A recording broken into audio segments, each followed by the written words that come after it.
Are you ready, kids? I'm ready!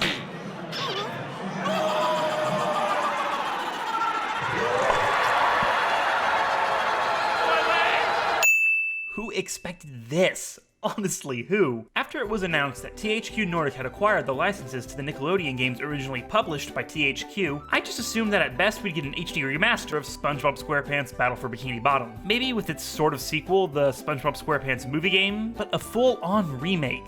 Here's my money. Take it all, no questions asked. I am your bitch.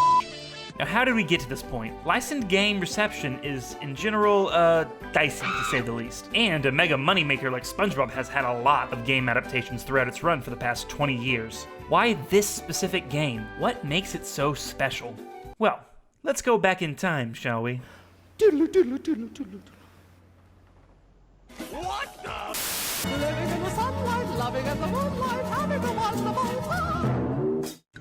The year, 1999. A strange, silly little show premieres on Nickelodeon after the Kids' Choice Awards, starring an underwater sea sponge named SpongeBob, who lives in a pineapple under the sea and has just gotten the job as fry cook at the local eatery, the Krusty Krab. The show is an immediate success, pairing charming animation, goofy characters, and smart writing to create a comedy show that's popular for all ages. Season by season, the show grows into a massive pop culture juggernaut, leading to merchandise, VHS and DVD releases of episodes, and even a theatrical film in 2004. Along with all of these product tie-ins and merchandise comes video games. This is the early 2000s, after all. If there's one thing I hate about shopping after hours, it's competition.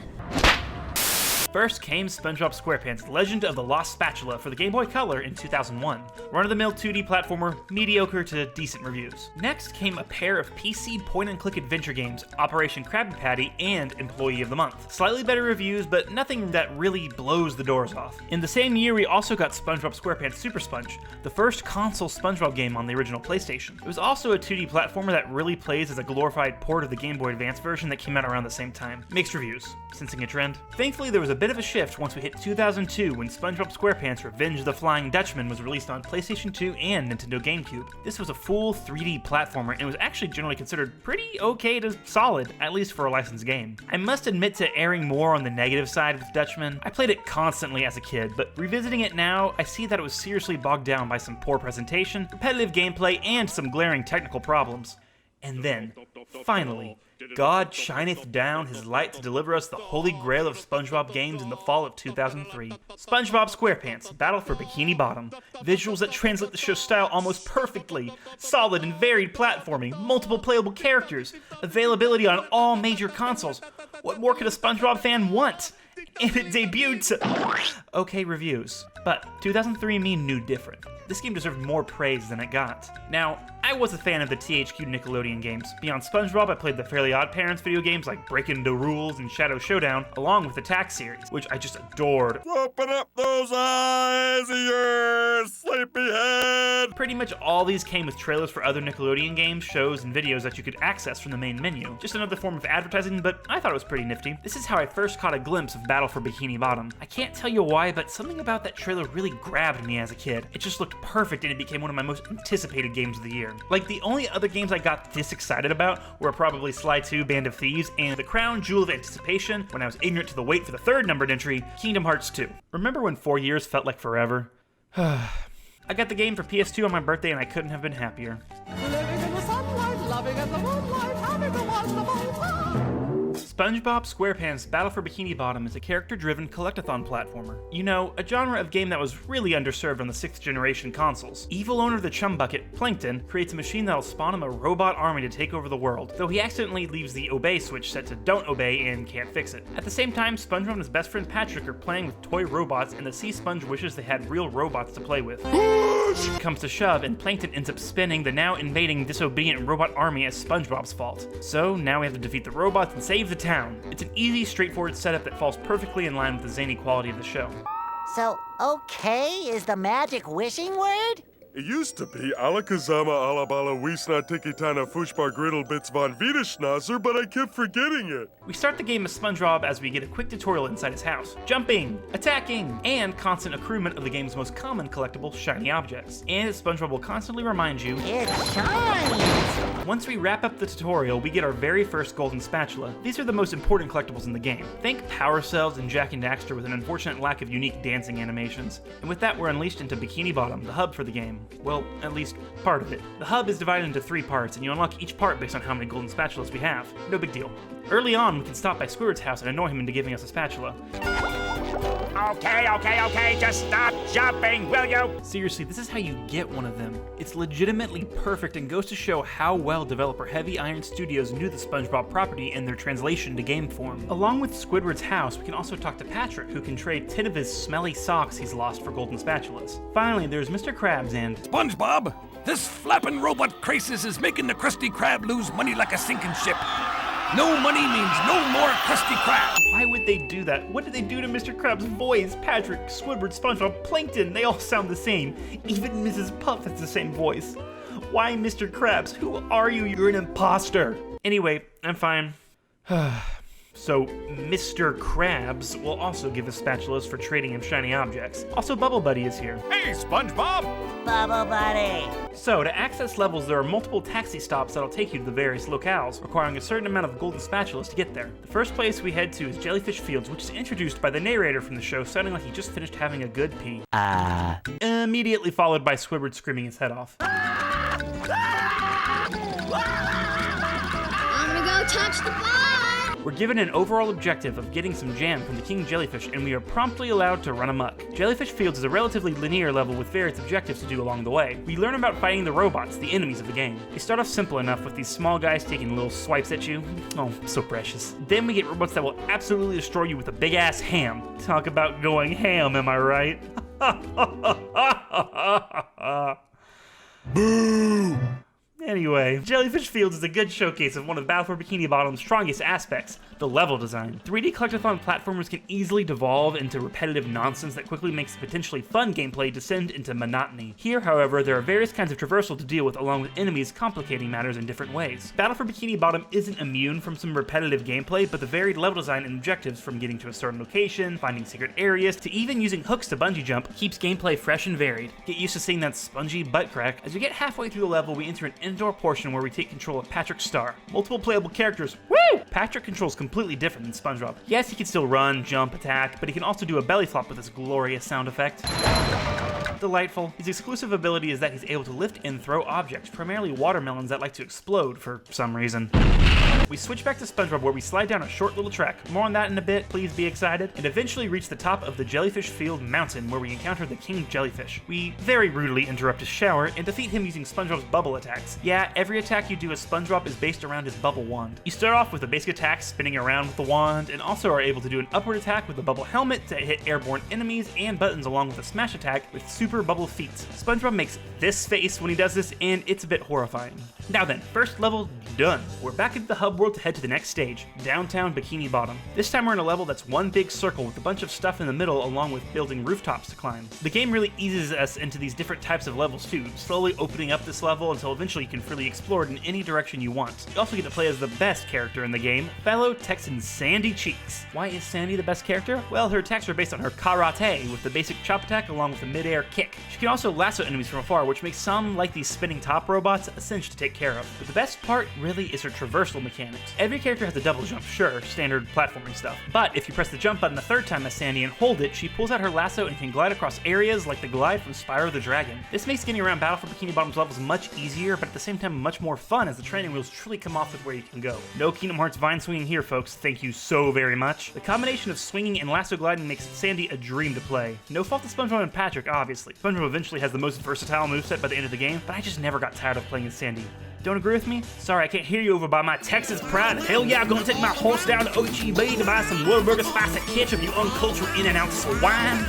Once we earn 20 golden spatulas, we head to this little traffic stop to drop in on the first boss, a giant robot Sandy, with these pretty eyes like beautiful chaos emeralds. It's a pretty straightforward fight, with the first part using SpongeBob's various bubble abilities to injure it. We even play a section as Patrick, throwing the robot's head into the damaged scoreboard, sending sparks flying. It's a pretty simple fight, but it works as a testing ground for the game to make sure you know how to use all the characters' abilities you've been given so far. It also helps the classic fish announcer from the show love to pop in and give color commentary based on what's currently happening in the arena. Now the robot's taking a beating out there. Some of his dialogue repeats a bit too much, but it's still a charming little addition that again shows how well translated the show's personality is in the game. Living in the Once Robo Sandy is defeated, we earn a new ability, the Bubble Bowl. Just hold down the button and SpongeBob rears back. Just let go and there it goes. The Bubble Bowl is fine. Just fine. It's used well in various situations like this one where we have to turn a bunch of pinwheels and press buttons to make sure this ball rolls all the way to the goal. My problem comes with when you're winding up. You see, it's not immediately obvious, but SpongeBob tiptoes forward while prepping to throw the bubble ball. It's not much, but in later levels when you're having to hit moving objects with it while you yourself are on a spinning wheel or something else, the slight forward movement becomes a bit of a nuisance. It can really throw off your aim, or if you're having to throw multiple bubbles, make you fall off edges unintentionally. Annoying, but not really a deal breaker. Once in the second area of Bikini Bottom, we get access to Shady Shoal's resting home along with Sandy's tree dome. Let's head to Sandy's first. Oh god, dear Lord in heaven, SpongeBob, what happened? Once we're past this horrifying image, it really is a fun detail. I don't know why SpongeBob didn't just put his water bowl on his head, but, you know, whatever. Goofy and disturbing. I can dig it. Sandy's got some leaks in the tree dome because of the robot invasion. We take out the robots and get a golden spatula. We're gonna need 40 to move on to the third and final area of Bikini Bottom, so we head to what is my favorite level in the game, Sand Mountain. Sand Mountain is an unconventional level in battle for Bikini Bottom. You're basically brought to another hub, and with shiny objects, you can unlock various mountain tracks to sand surf down as either SpongeBob or Sandy. SpongeBob goes down on his tongue while Sandy uses a clamshell board. The sliding is just super fun. Your first challenge is to simply get to the bottom of the mountain safely. Not too hard, especially with checkpoints along the way. Next, we can talk to Larry the Lobster and get a time trial challenge. These are a lot more difficult as you basically have to take shortcuts to get down in time along with not falling off once. Tough challenge, but there's so many alternate routes to find on all three mountains that it's really satisfying finding the best route and perfecting the tracks to get the best time possible. I love it so much, and now I humbly request THQ Nordic to put a SpongeBob SSX game into production. Do it. Please. For the children. Have a heart. The next notable level is the Mermalair. We access it naturally from the resting home, where we meet up with Mermaid Man and Barnacle Boy. Put it simply, the Mermalair is in chaos because of the robots. We have to clear out the lair and then stop the evil Prawn, Mermaid Man's nemesis. It's a decent fight that relies a little too much on the bubble bowl. Oh, also you can go to Rock Bottom. It's another fun level, but we're not going to talk about it because Mrs. Puff is watching. Don't ask questions you aren't prepared to handle the answer to. Once we've hit 40 spatulas, it's on to the second robot boss. This time it's Robot Patrick, just chilling in a hazardous waste plant, licking his hazardous waste ice cream cone. Just Robo-P thing. Started from the bottom, now we're here.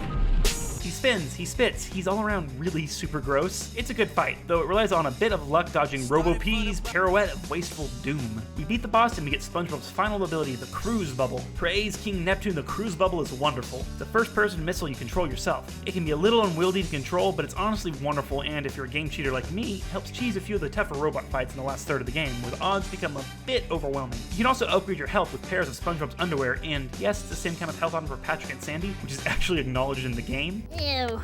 Can't believe I'm wearing SpongeBob's underwear. But in some sequences, the robots become a bit too difficult to deal with in these mob-type situations. Living in the sunlight, loving in the moonlight, having a wonderful time. In this final area, we have access to the Krusty Krab, which, like Sandy's Tree Dome, acts as a brief arena fight that gives you another golden spatula. The best level in this section is easily SpongeBob's Dream. I'd argue this is probably the most iconic level of the game. Dipping into a bit of psychedelia, we traverse SpongeBob's dreamscape, where somehow he can access the dreams of his friends too. Sandy's is basically the ultimate sand mountain through a bunch of stereotypical Texas bits, which somehow also includes a bunch of trucks filled with manure. What are you trying to say, game?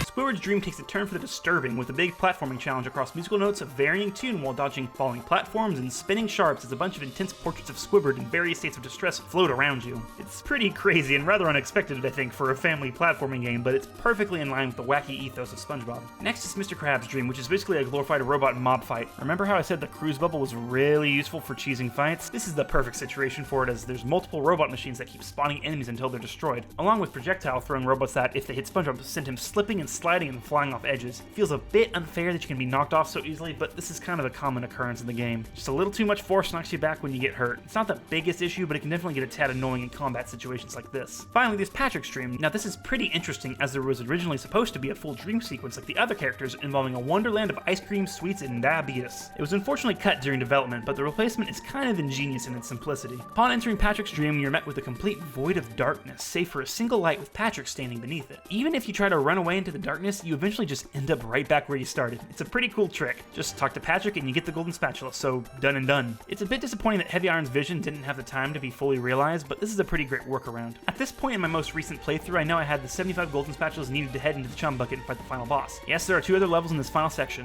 Kelp Forest and the Flying Dutchman's Graveyard, but I must admit to not being the biggest fan of these levels, mainly Kelp Forest.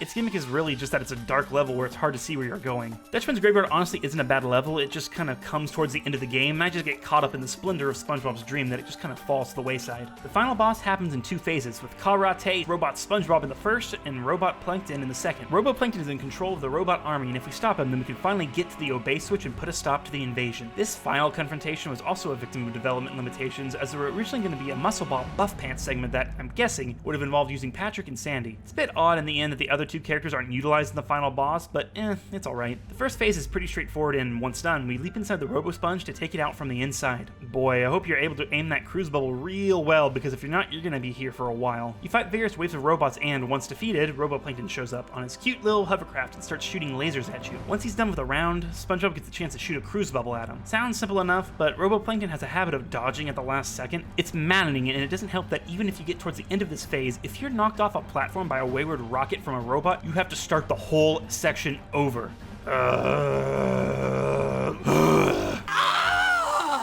Well, eventually we shoot some cruise bubbles into Robo SpongeBob's brain and the game is done. Roboplankton is defeated and the game quickly wraps up. As an added bonus, we get to run a small little SpongeBall course while the credits roll. The SpongeBall was a power-up that allowed SpongeBob to roll quickly around levels and even over ramps to cross large gaps. Think kind of a Super Monkey Ball situation. Living in the sunlight, loving in the moonlight, having a wonderful time.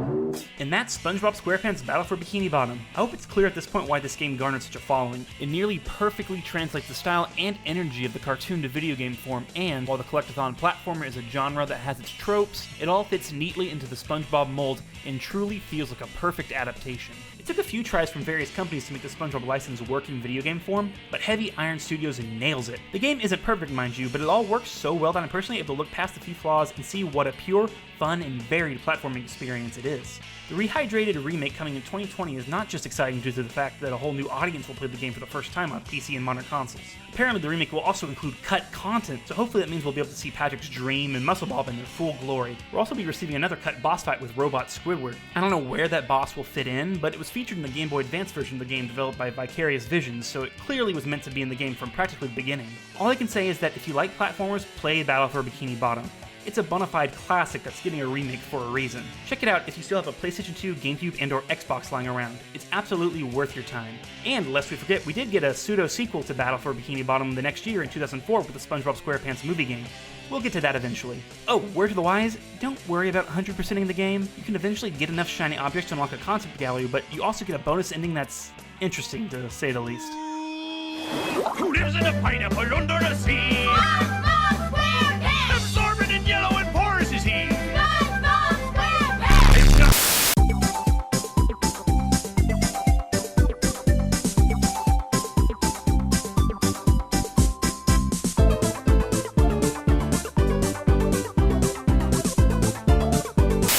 Don't ask questions you are prepared to handle the answer to.